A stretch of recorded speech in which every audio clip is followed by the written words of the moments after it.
Esan bezala sarean zehar honetan, beste gauzetxo batxutarako tartea izango dugu eta sintonia honekin, duela ja nahiko gure programan ez dagoen pertsona bat jasotzen dugu, arratsaldeon, Gaizka Carmona, Gaimin Rumeko zuzendari eta aurkezlea, eskerrik asko gurekin egoteagatik. Zeuri. Zure gaia bideojokoak dira, beraz bideojokoi buruz hitz egingo dugu, baina azken hilabetetan, zuri ere zure programan berdintzu gertatzen zaigu. Daudela aste batzuk ez dela eser mamitzurik sortzen eta batean eltzen dela adibidez kasunetan Balbeta esaten du. Bueno, hemen nire hardware berria eskerrik asko agur 6 minututako bideo bombazo batean, aquí te dejo la bomba y me piro, ¿es? Counter Strike bezala. Nahiko. Hori. Orduan, hori komentatu nahi genuen, hori esanguratsuena izan delako eta egia da Valvek nahiko influentza nahiko eragina daukala sektorean eta bide bat markatu alduelako urrengo urteetan egingo den hardwarea ikusteko. Jada, Steam esango dut, Steam Deck kontsolarekin horrela gertatu da. Steam Decketik aurrera hainbat horrelako produktuak agertu dira gama oso bat sortuz, beste markena esan nahi dut, eta hortik aurrera, oraindik arte ez zegoen kategoria bat sortu egin da, ez? Kasu honetan ez dut uste hori gertatuko denik, baino, egia da, arreta bai bugitu behar dugula pizkat, Valvek egin edo arkoztu duenera, jakiteko, ze egingo duten urrengo urteetan. Egia da, Steam Deck aipatu dezula, Steam Decka 2022an merkatura duzan, usteet urte horretan bertan aurkeztu zala edo gehienez jota aurrek urtean 2021an, baina Steam Deck egia da, jendeak dinola, eta hau baita Gaming Roomen aipatu egin genuan, kontsola portatil bat dala. Steam Deck ez da kontsola portatil bat. Eta gainera oso erraz definitu dezakegu, porque ze da kontsola portatil bat, bada portatila dana, noski, eraman daike dana, eta kontsola formatua daramana. Eta Steam Deckak ez deko kontsola formatua, ez deko kontsola antzeko sistema eragila, ez deko kontsola antzeko kontrolak dekoz, hori gira da. Baina ez deko sistema eragila, ez sistema ekonomikoa bez kontsola batena. Steam Deck ordenagailu bade. Ordenagailuaren sistema eragila deko, eta azken baten da Linux hartz bat baina optimizaute, ez deko gehiorik. Orduan, egia da, zeuk hartzen badezu PlayStation boss bat, Xbox Series X bet, Nintendo Switch 2 bet, berdin jat, zeuk ezin dozu, berdin jat, kodeatu ailegaz, ezin dozu dokumentu bat idatzi ailegaz, ezin dozu Photoshop erabili. Zehetasun horretan ez nintzateke sartuko batez ere, eredu bat jarrita, lehenengo Xboxa originala Windows moztuta, baina Windows eramaten zuelako, eta hortik aurrera, sistemarai propioa sortu dutelako, baina hori aldatu egin den. Abia puntua izan zen, Windows normal bat, eta kasu askotan arkitektura hori, kontsolak dauzkaten arkitektura hori ez denez hain ezberdina, sistema eragile bat normal bat jarri aldi oso, eta listo, kantua da, kontsola, kategori bat egin nahi badiozu, ni deituko nioke Steam Deckari kontsola eramangarria, azkenean erabiltzaile gehienentzako delako eramangarria, eta kontsola bat da azkenean pizterakoan ikusten duzuna delako kontsola baten interfazea. Console-like interface hori dekola. Gero, aukera gehiago dauzka, baina publiko gehienarentzako aukera hori badauka. Orduan kontsola, batez ere jokatzeko edo jokuak ejekutatzeko diseinatuta dagoelako. Eta azken baten hori, mando itzur hori badeko. Baina neuk egia da subkategoria bete ingone bala, eta neuk horri deituko niokela console-like gaming laptop. Eskuko ordenagailua. Eskuko ordenagailua, console-like eskuko ordenagailua. Eskuko ordenagailua.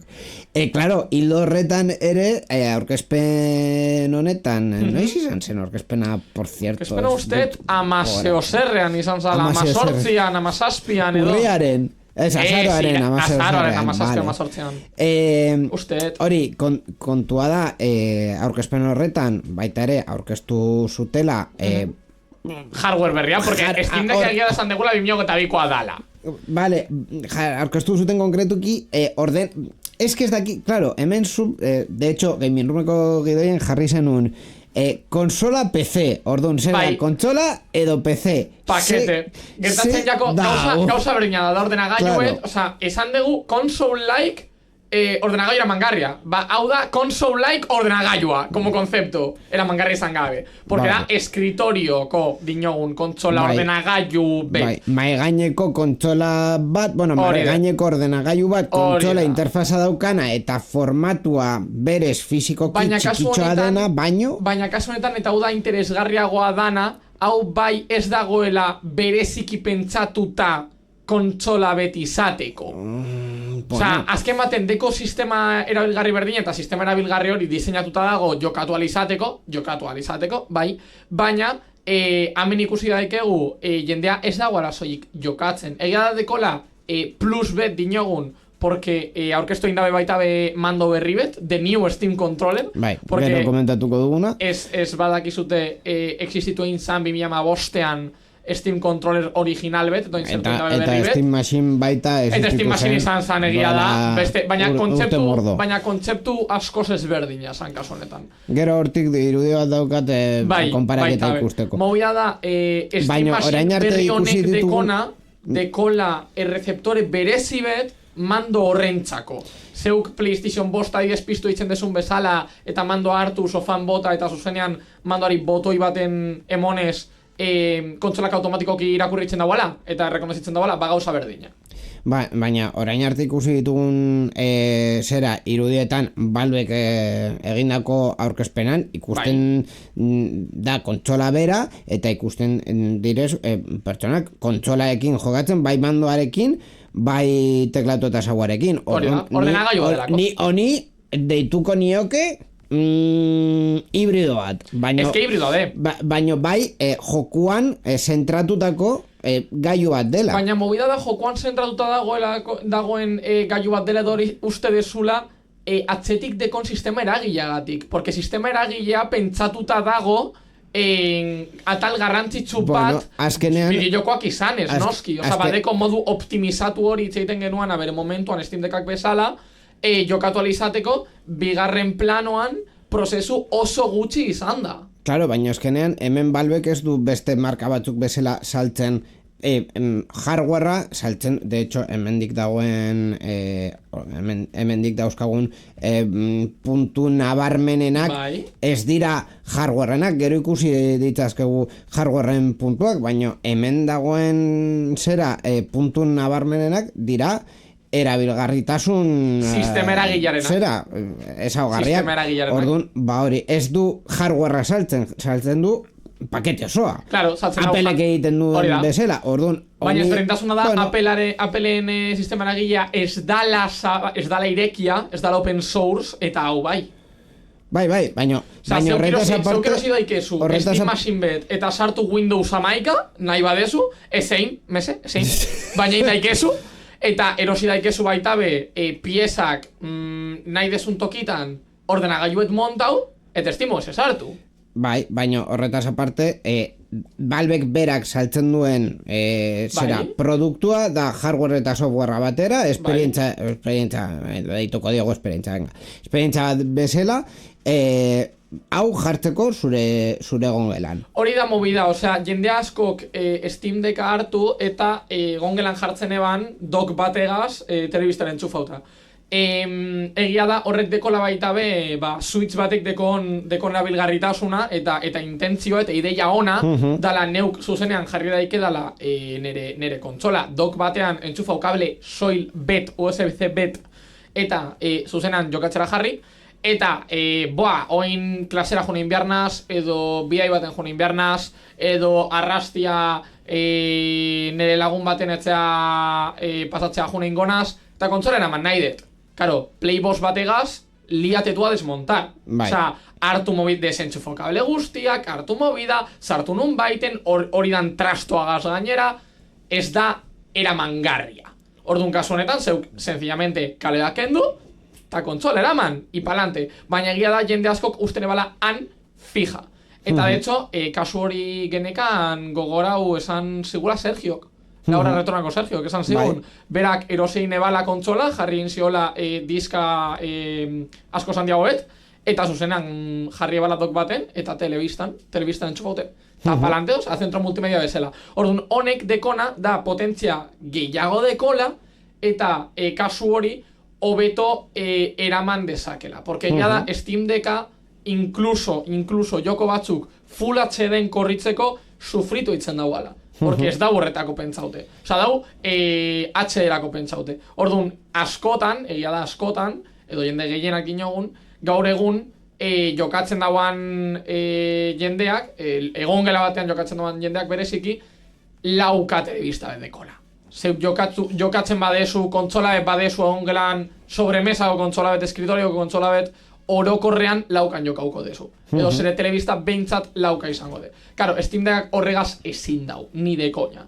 Eta honek askoz arazo gitzi hau dau lauka hori bota alizateko, edo korritu alizateko. Gainera, interesgarrien artean, ikusi dugu lehen ze zaugarri daukan, egia da, mamitxoena izan lehikela procesadorea bera, Valve-rentzat egindako procesadore bat dela. Steam Deckarekin gertatu zan berdina? Ez dakigu konkretuki ze daukan, saltzen hasten den arte, eta atzekaldean dauka DisplayPort konexio bat, normalean monitorentzako, ordenagailuen monitorentzako erabiltzen dena. Nik ez dut ikusi telebistarik, ez da monitore gehiagia handirik DisplayPort eramaten duena, normalean telebistak HDMI eramaten dute. Neuk baten bat ikusi, telebistarik ez, baina monitore handi baten bat bai. Handiak, ze tamainoko handiak. Monitore batentzako 45 pulgada. Claro, hori da. 45 pulgada monitore batentzat barrabasa daude. Oso handia monitore batentzako, baino egongela batentzako. Egongela batentzat 45 pulgada da nahiko estandar, nahiko decente. Eramaten du baita HDMI eta HDMI horretatik, hori, telebistara konektatzeko interfaza izango da. Borretaz aparte, aipagarriena izan leike USB handiak A motakoak dauzkala, lau, si acaso, bi aurretik eta biatetik, eta ezer gutxi gehiago, ez? Uste, bai, horregaz nahiko dekoula. Egia da, pizkat decepzion hauin nahuala, hori ikusten are garen bezala, pantailan, movida da ez dala estandarra. Ez dala estandarra ezertzat. Osea, quiero decir, adibidez, aurreka aldea aldatu alizatea nahiko kurioso dau, eta azpian dekon ikusi dezute LED tira hori ere nahiko kurioso da, porque neuk ikusi neban bezain laster, goratzen darkagaz ikusi nebala, eta esan zidan, RGB, super guai, no sé qué. Baina neuk esan nion, neuk ikusi nahi dut, nire deskarga prozesua hor islatuta, eta efektibamente horrentzako dago pentsatuta. Baina movida da, neuk ulertu daike dela, txipa soldatut egotea, plakara, noski, oza, logikoa de, incluso RAM memoria baita de soldatuta egotea, baita beta puntu batera arte ulergarria, eta egira diska modulera dela. Diska da M2 tamainakoa, 3 centimetrokoa, Steam Deckeko bezalakoa, baina egia da, gauza interesgarri bedekola, eta da naiz eta 22 bategaz etorri, tamaina dekola, espazioa dekola, 22 bat zartzeko. Dala, askoz be, estandarragoa, oza, jende askok erabiltzen dau, eta beraz, merkeagoa. Eta hori baita oso interesarre da. Baina egia da adibidez disipadura ez da estandarra. Pieza bapes da estandarra. Orduan, da tamaina berezi batekoa, engantzatzen dan piezakaz baita be ez da estandarra, ez dozun non erosi.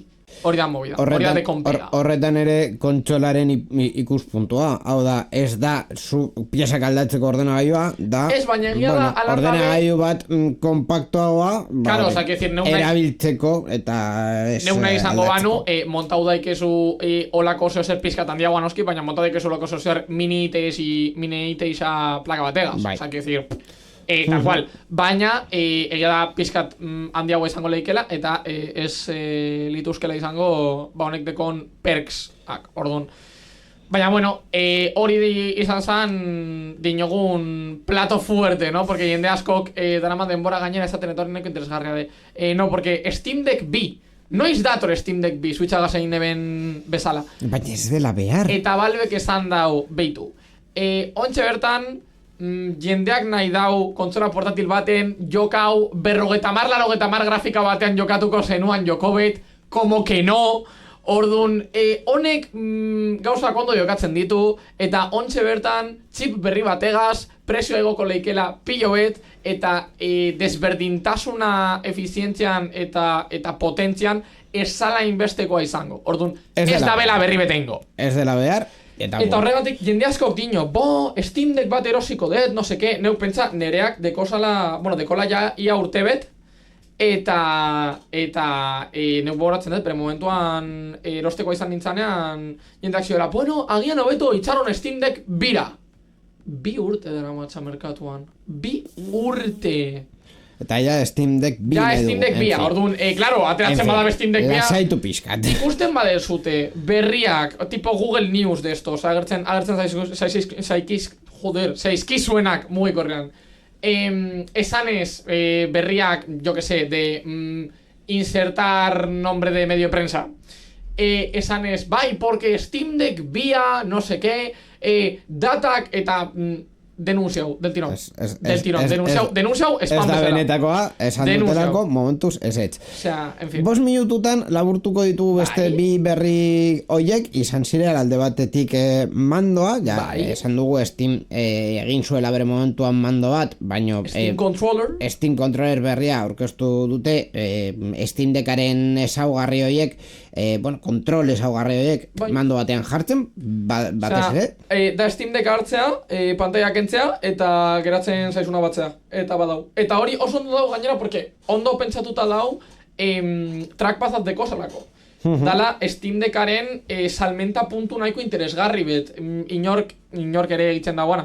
Eta horrek ahalbidetzen dago baita ordenagailu batentzako edo keyboard mouse kombinazio batentzako pentsatuta dausan jokoak baita jokatu alizateko. Eta hori nahiko interesgarria da gainera.